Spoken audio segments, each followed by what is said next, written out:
Ever feel like you're on a treadmill? Like Yeah. anger, anxiety, that existential dread about everything? Oh, yeah. You're not alone, right? Nope. What if there was a 2,000-year-old philosophy, like a toolkit to navigate life? We're diving into Massimo Pigliucci's How to Be a Stoic. Not to wear togas, Right.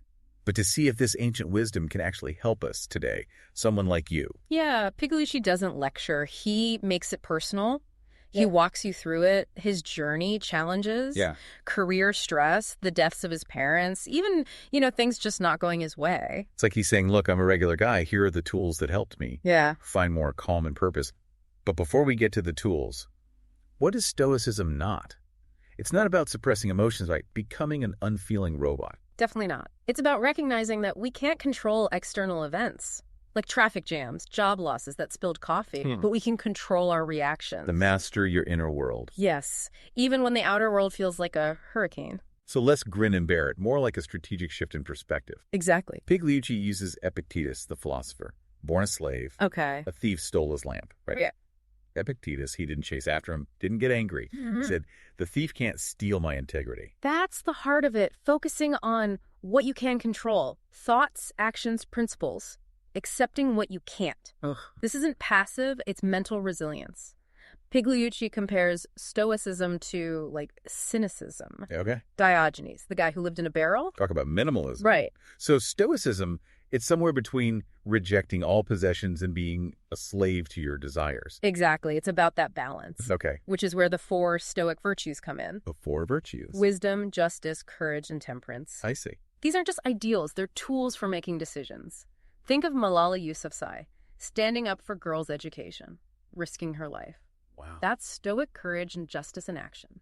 Okay, so how does this ancient philosophy help me, right now? My problems. That's where Pigliucci's stories shine. He doesn't preach. He shows us how he used it to cope with grief after his parents died, manage anger, even navigate his career, the ups and downs. He also talks about Andrew, who used it to manage his depression. Yeah. It wasn't a cure, but a way to shift his perspective and gain agency over his mental state. And that's crucial. Stoicism isn't about denying your emotions.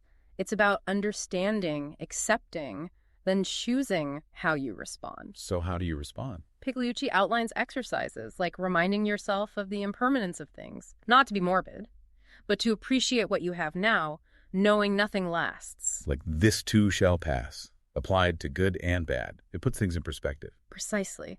Cultivating gratitude and acceptance, it can be liberating. He also talks about the importance of choosing your company well. Your company. Just surrounding yourself with people who lift you up, challenge you to be better, embody those virtues. So it's not just self-improvement, it's recognizing how our relationships shape us. Yeah. And choosing those that support our growth. And it goes beyond just you.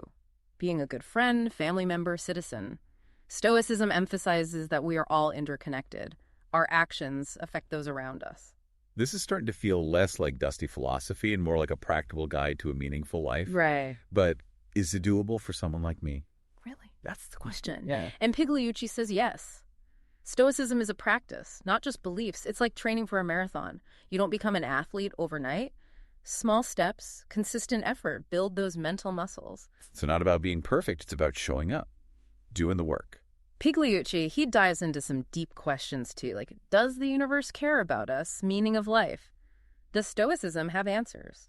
It doesn't claim to have all the answers, but it encourages a calm and rational approach to these mysteries, accepting what we can't know for certain and focusing on living virtuously in the present. Pigliucci's personal journey, how he dealt with losing his mother, it really resonated with me. How I can apply these ideas to my own challenges. His honesty makes it feel real, applicable, even with profound loss.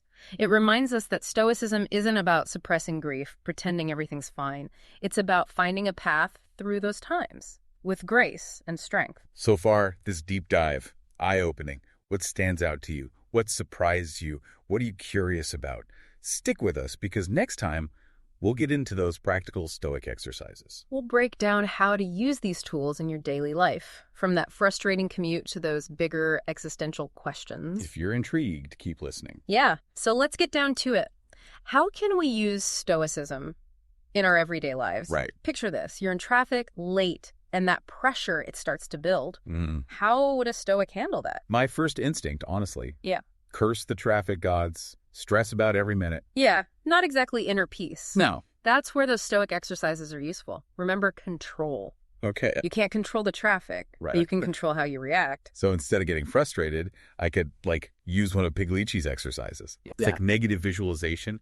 But wouldn't that make me feel worse? It's not about dwelling on the bad stuff, but being prepared if things go wrong. I see. Imagine the worst case. You miss the meeting, maybe lose a client, then ask yourself, what's the real worst that could happen? Often, our feels, they're worse than reality. So I'm less likely to freak out if something goes wrong. Yeah. Like a mental immune system for life's little annoyances. Exactly. Plus, it makes you appreciate what you have. If you've considered losing your job, that traffic jam doesn't seem so bad. It's a way to be grateful, even when things are chaotic. Pigliucci also talks about the reserve clause. Oh, yeah. Sounds kind of legal. What is that? Think of it as a mal asterisk on your goal. Your goals. You want something to happen, but you accept if it doesn't go your way. And that's okay. So it's like, I'll do my best to get to that meeting, but if traffic's bad, I won't let it ruin my day, accepting I can't control everything. Exactly. Having a flexible mindset, life throws curveballs. This ties in with another Stoic exercise, the view from above. That sounds almost like meditative. It is. It's a way to get perspective.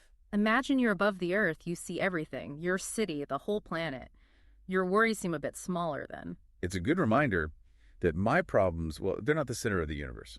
Sometimes I need that perspective just to calm down. And that's the point. Stoicism isn't about denying your feelings, it's about managing them so they don't control you. Pigliucci has a great example from his own life, his parents' deaths. Right. He talks about how when his father was diagnosed with cancer, he was angry, frustrated, and he realized that anger wasn't helping. It just made things worse. Yeah, but with his mother's diagnosis years later, he was different. Sad, of course.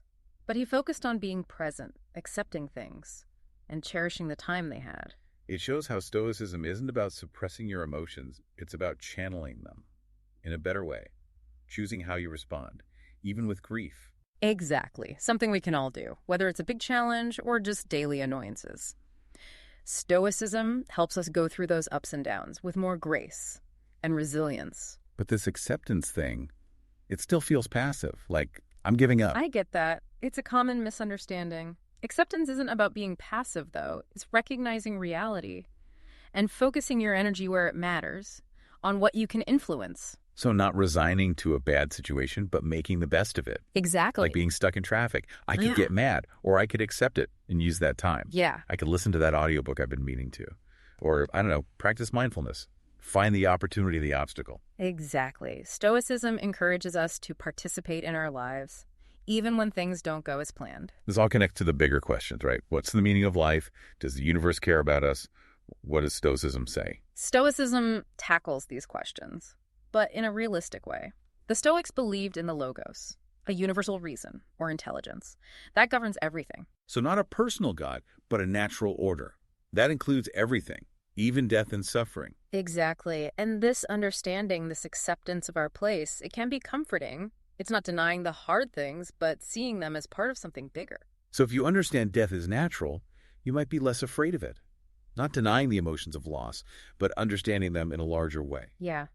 And that leads to one of the most powerful parts of Stoicism, role models. The Stoics thought we learn by example, looking at figures like Socrates, Epictetus, Marcus Aurelius, for inspiration and guidance. Not just reading about Stoicism, but seeing it lived, people who embody those virtues, wisdom, justice, courage, and temperance. And those role models don't have to be ancient philosophers. They can be people we know.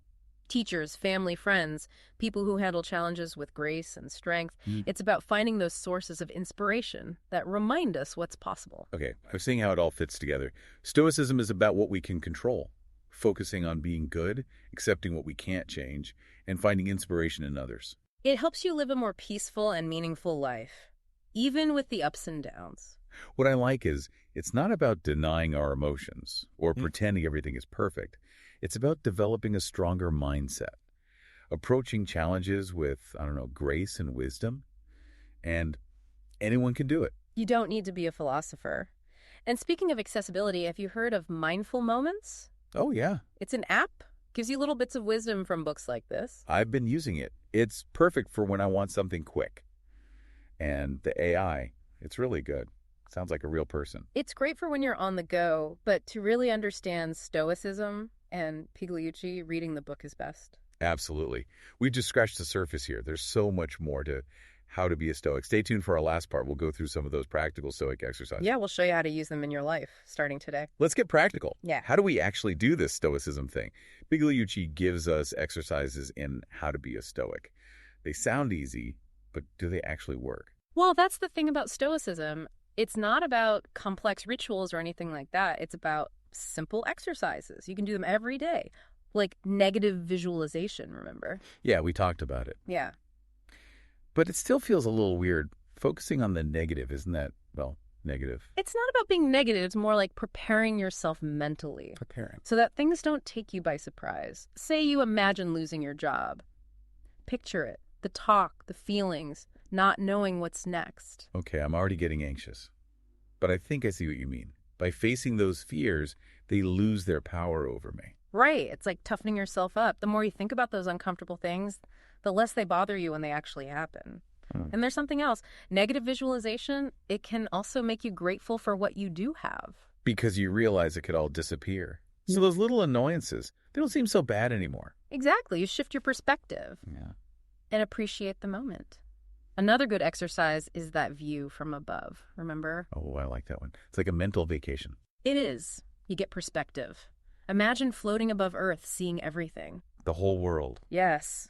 And your worries, they seem much smaller, don't they? It reminds you that your problems, they're not the only problems. Sometimes.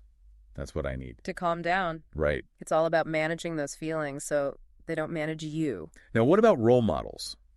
The Stoics, they really believed in learning from people who lived virtuously. It's not just reading about it, it's seeing it in action. Finding people who actually live by those Stoic principles. So finding people who walk the walk, not just talk the talk. Right. And it doesn't have to be like some famous philosopher. It could be someone you know. A teacher, family member, a friend. Even someone famous, but someone who lives with wisdom, justice, courage, temperance. You're looking for examples of how to actually be a good person. Yeah, and you find inspiration from them. So we've got negative visualization, the view from above, and finding role models. What else does Pigliucci suggest? He talks about self-reflection, writing in a journal, talking to others about philosophy. These things help you absorb those Stoic principles. So it's like a cycle. You're always learning and applying the ideas. And the more you do it, the more natural it becomes. The thing is, with Stoicism, you never really finish. There's always more to learn. It's not about reaching a goal. It's about always trying to be better. A better person, living a good life. So if you're listening and feeling overwhelmed, just remember, you have more control than you think. Focus on what you can change. Be a good person and find people who inspire you. If you want a little taste of Stoicism, try that Mindful Moments app we talked about. It's a great way to get some wisdom, even if you're busy. But for the full experience, really understanding Pigliucci's take on all this, read the book, How to Be a Stoic. You can find a link in the show notes. And while you're there, subscribe to our channel for more deep dives into all sorts of interesting books and ideas. We love having these conversations with you. Thanks for listening. Keep thinking and keep exploring.